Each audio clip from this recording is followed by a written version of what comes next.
Sa ulo ng ating mga nagbabagang balita.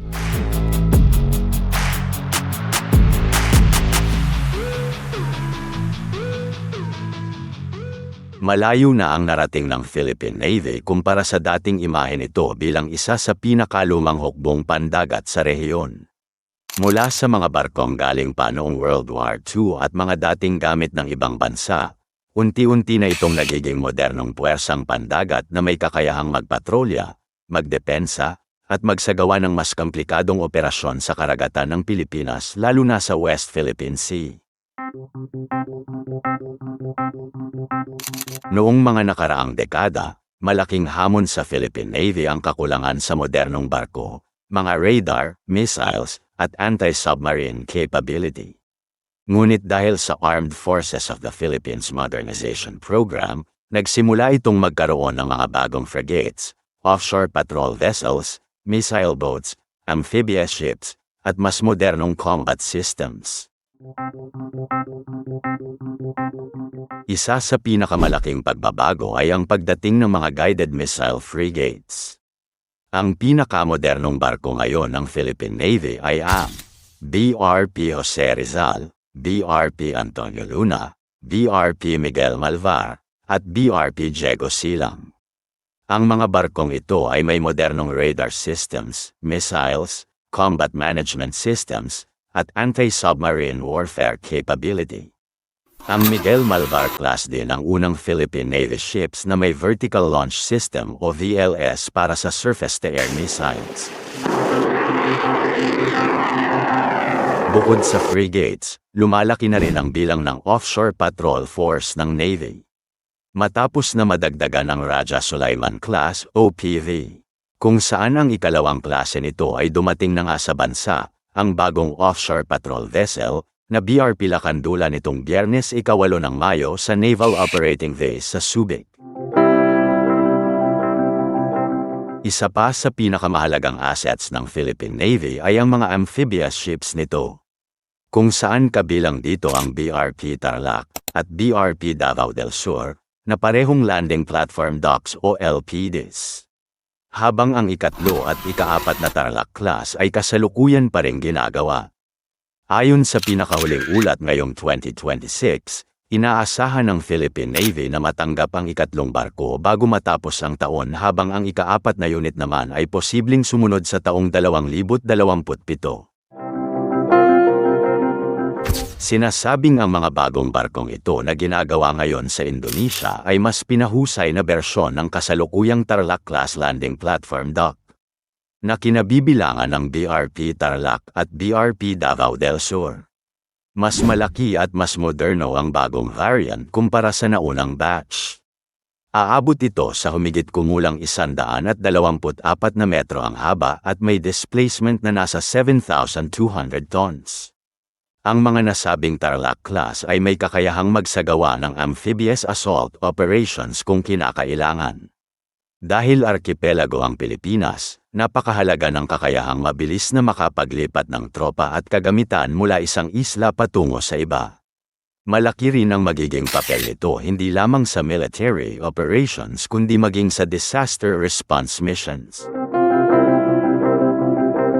Habang dumarami ang mga bagong barko, ginagamit pa rin ng Philippine Navy ang ilan sa mga mas lumang assets nito. Kabilang dito ang Gregorio del Pilar class ships tulad ng BRP Gregorio del Pilar, BRP Ramon Alcaraz, at BRP Andres Bonifacio. Bagamat hindi na sila kasing moderno ng mga bagong frigates, malaki pa rin ang kanilang naitutulong sa patrol missions at territorial defense operations. Mayroon din ang Philippine Navy ng Jacinto-class patrol vessels, na dating ginamit ng Royal Navy ng United Kingdom bago ibinigay sa Pilipinas. Maliit man ang mga barkong ito kumpara sa frigates, kilala sila sa pagiging matibay at maaasahan sa patrol operations. Samantala, isa sa pinakamabilis at pinaka-agresibong assets ng Philippine Navy ngayon ay ang Acero-class fast attack interdiction craft. Ang mga barkong ito ay may kakayahang magsagawa ng mabilisang operasyon laban sa maliliit na banta, smugglers, at maging sa maritime terrorism. Ang ilan sa mga ito ay nilagyan na rin ng Spike missiles na nagbibigay sa Philippine Navy ng mas mabilis na strike capability. Ngunit hindi lamang barko ang sukatan ng lakas ng isang Navy. Mahalaga rin ang sensors, radars, helicopters, missiles, at combat systems. Sa kasalukuyan, mas pinapalawak na rin ng Philippine Navy ang kakayahan nito sa anti-submarine warfare o ASW. Ito ay mahalaga dahil dumarami ang submarines na nag-ooperate sa Indo-Pacific region. Ang pagkakaroon ng kakayahang makadetect at makalaban sa submarines ay isa sa pinakamahirap na bahagi ng modern naval warfare. Kaya naman malaking bagay ang pagdating ng mas modernong sonar systems at anti-submarine helicopters para sa Philippine Navy.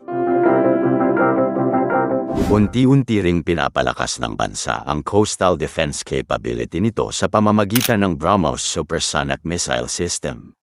Bagamat hawak ito ng Philippine Marine Corps bilang bahagi ng Coastal Defense Force, isa pa rin itong mahalagang bahagi ng Maritime Defense Strategy ng Pilipinas. Sa hinaharap, marami pang planong idagdag ang Philippine Navy. Kabilang dito ang mga sumusunod: karagdagang frigates, mas marami pang corvettes, bagong offshore patrol vessels, karagdagang amphibious ships, unmanned surface vessels, modern naval helicopters at posibleng pagkuha ng makabagong submarines. Samantala, kapag natuloy naman ang submarine acquisition project ng Pilipinas, ito ang magiging isa sa pinakamalaking pagbabago sa kasaysayan ng Philippine Navy. Ang submarine ay itinuturing na isa sa pinakamapanganib at pinakaepektibong sandata sa dagat dahil sa kakayahan nitong magtago habang nagmamatsyag o naghahanda ng pag-atake. Sa kabuuan, malinaw na malayo na ang narating ng Philippine Navy mula sa dati nitong kalagayan. Mula sa mga lumang barko at limitadong kakayahan, unti-unti na itong nagiging isang mas moderno, mas propesyonal, at mas handang puwersang pandagat. Hindi man nito kayang tapatan ang pinakamalalaking navy sa mundo tulad ng United States, China, o Japan, mahalagang tandaan na ang tunay na layunin ng Philippine Navy ay hindi upang maging pinakamalaking hukbong dagat sa rehiyon. Ang tunay nitong misyon ay tiyakin na kayang ipagtanggol ng Pilipinas ang kanyang soberanya, protektahan ang kanyang mga mamamayan, at bantayan ang napakalawak nitong karagatan. At sa bawat bagong barkong dumarating, bawat modernong missile system na naidaragdag, at bawat marinong sumasailalim sa mas mataas na antas ng pagsasanay, unti-unting nabubuo ang isang Philippine Navy na mas handa para sa mga hamon ng makabagong panahon.